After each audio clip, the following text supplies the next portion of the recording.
जो कैंडिडेट हैं इनको जिनको टिकट मिलने थे वो टिकट बहुत लेट मिली हैं, जिस वजह से लोग जो है ना वो अब उन्होंने थोड़ा बहुत काम प्रिंटिंग का शुरू करवाया है।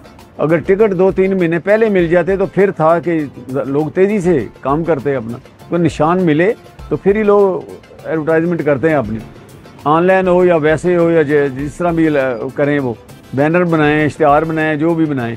तो वो टाइम ही ना मिले तो उन्होंने क्या करना है, अब अफरा तफरी में पड़े हुए हैं लोग। प्रिंट मीडिया जो है वो आहिस्ता आहिस्ता जो है वो डाउनफॉल की तरफ ही जा रहा है। ज़्यादातर अभी जब से ये आपकी टेक्नोलॉजी थोड़ी अपग्रेड हुई है हमारी, तो उसमें यह है कि ज़्यादातर लोग जो है वो फेसबुक, इंस्टाग्राम, इसके यूट्यूब वगैरह पे वीडियो अपलोड कर देते हैं, इससे अपनी एडवर्टाइजमेंट करते हैं। 2018 में जब इलेक्शन हुआ था तो उस टाइम इलेक्शन की ये पोजीशन थी कि हमारे पास शॉप पे खड़े होने की जगह नहीं थी, काम तो एक अलग रह गया।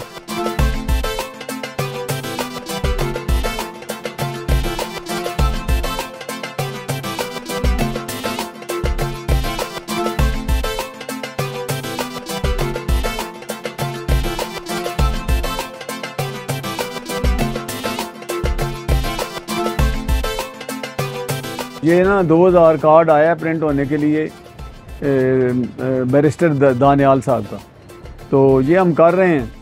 तो बाकी जो लोग हैं ना वो ज़्यादा काम नहीं प्रिंट करा रहे हैं। पहले तो ये होता था कि 2.5-3 महीने पहले इलेक्शन का काम शुरू हो जाता था।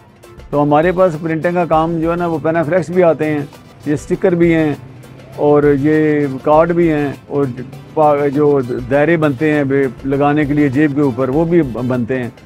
तो वो जो आता है हम करके देते हैं, मगर कम काम है, काम की वो स्पीड नहीं है बाज़ार में ना। ये भी तल्लकात की बिना पे काम आया हुआ है, वरना जो है ना वो लोगों के पास काम प्रिंटिंग का है ही नहीं बाज़ार में। लोगों को किसी को पता ही नहीं कि इलेक्शन हो रहा है या नहीं हो रहा।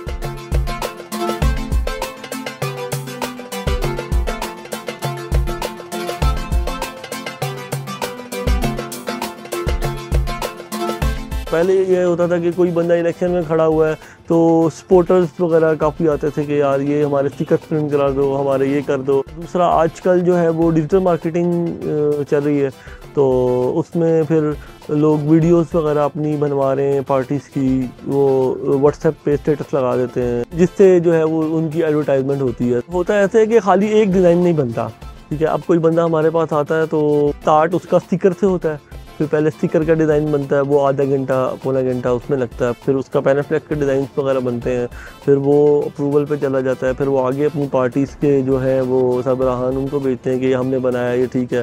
फिर उसके बाद बारी आती है बैच वगैरह। एक जो कैंडिडेट है तकरीबन 2 से 3 घंटे डिज़ाइन उसके लग जाते हैं सारी चीज़ों पर। मैं तकरीबन 23 साल से हम हैंड राइटिंग का काम करते थे, पेंटर का हाथ से लिखते थे 23 साल पहले। फिर जिद्दत आई है, पेनाफ्लेक्स पे काम चला गया है, लोग तस्वीरों को ज़्यादा प्रमोट करने चले गए कि तस्वीरें नज़र आनी चाहिए, हाथ का काम ख़त्म होता चला गया। तो अब हाथ के काम पे भी थोड़ा मसला आ रहा है, तो वो महंगा है, लोग करवाते नहीं हैं, तो वो पुराने दौर में चले गए हैं लोग। पेनाफ्लेक्स की वजह से हमारा काम बहुत ज़्यादा कमज़ोर था। जब तक टिकट अनाउंस नहीं हुए थे काम तो बिल्कुल नहीं था, तो जैसे ही टिकट अनाउंस हुए कुछ थोड़ी सी तेज़ी आई है मार्केट में, तो कई लोगों के पास बहुत ज़्यादा रश है, और पेनाफ्लेक्स वाले तो बिल्कुल ही बेचारे फारिग बैठे हुए हैं, तो उनके काम में काफ़ी ज़्यादा फ़र्क पड़ा हुआ है। ये नया कपड़ा जो निकला और ये सस्ता भी है पेनाफ्लेक्स से, कुछ लोगों को फ़ायदा भी है और कुछ इंडस्ट्री को नुकसान भी हुआ है इसका। हम कस्टमर को सारी चीज़ें डिस्प्ले करके देते हैं। सबसे पहले हम डिज़ाइनिंग खुद जाके करवाते हैं, सेटिंग करवाते हैं, ये हमारा प्रोफेशनल है, और उसके बाद हम प्रिंट के लिए भेजते हैं। तो जब प्रिंटिंग के बाद फिर हम उसको डंडे रस्सी डाल के कुछ फ्रेम या लकड़ी के लगा रहे हैं, वर्कर काम कर रहे हैं, तो ये फिर लकड़ी पे स्टिच करके फिर इसको हैंग करके देते हैं। हम अपने कस्टमर को ना जी प्रिंटिंग से लेकर डिज़ाइनिंग तक और बुनाई फिटिंग तक लगा के देते हैं, और इसमें काफ़ी मज़दूरों का साथ भी होता है, ये भी बड़ी मेहनत करते हैं और ये बड़ा अच्छा काम करते हैं ये लोग। इनकी भी दिहाड़ियाँ बहुत अच्छी लगती हैं जो मज़दूर आदमी हैं।